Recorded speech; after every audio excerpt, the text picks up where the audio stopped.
Picture this, you're a new designer stepping into a dream project of having to redesign an entire product, and management has given you full access to come up with a new design language that is fresh, intuitive, and solves every problem the earlier version has.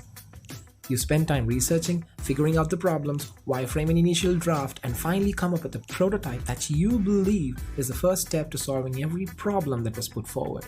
But reality sets in. The management says the new design requires more onboarding than usual.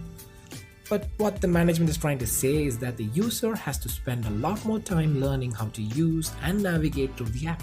Time and effort the user won't be ready to spend. Now you may ask yourself, isn't the fact that users need to be onboarded into a new interface with new experiences part of the process anyway? Especially after you have drastically changed how the new version looks from the old one. This is what I want to talk about.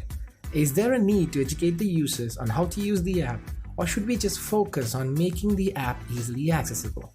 Hi, I'm Deepesh, your host for this episode, and you're listening to your Avg Designer podcast. Before I proceed any further, let me just clarify.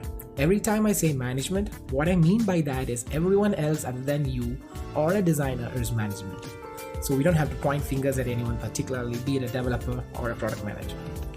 So moving forward, the moment management gives me a choice between having to educate and keeping it easy for the user, I always end up wondering a lot on how a designer should view the screens that they end up designing.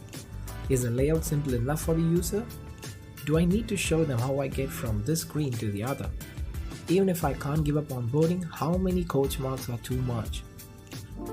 In case some of you are wondering what coach marks are, these are those overlay screens that appear with next or back buttons on them to show what's new in the app and how to go about it. These things usually end up putting me off from focusing on actually designing the product. From my experience, these questions majorly occur when you're redesigning an existing app and also when coming up with a whole new product.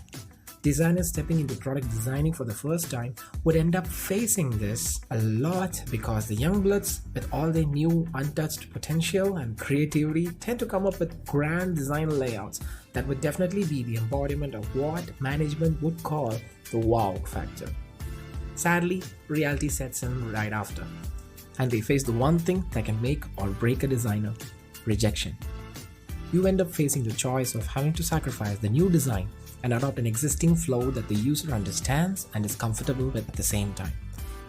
Isn't that just frustrating? I mean, to watch all your ideas you had to make the app look unique and have a memorable experience for the user is just flushed down the drain because the user would take more time to understand, or so the management would like to think. I know I've been saying the word reality enough, but not without reason. It is that much important. Eventually, you as a designer have to find out that rather blurred line between designing for aesthetics and designing for business, which I would like to call intent versus impact. That's what it boils down to. I think it is safe to say that all of us designers approach our work with good intentions.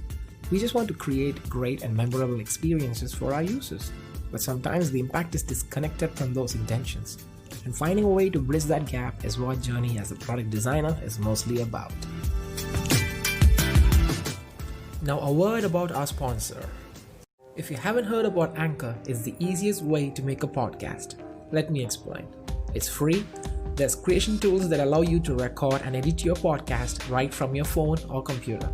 Anchor will distribute your podcast for you so it can be heard on Spotify, Apple Podcast, and many more. You can make money from your podcast with no minimum listenership. It's everything you need to make a podcast in one place. Download the free Anchor app or go to anchor.fm to get started. That's ANCHOR.fm. So if you like what I talk about and would love to hear more, do follow me right here. I intend on coming up with at least 2 episodes a week. Hopefully with your support I can. You've been listening to your Avg Designers podcast. Catch you in the next one. Stay safe.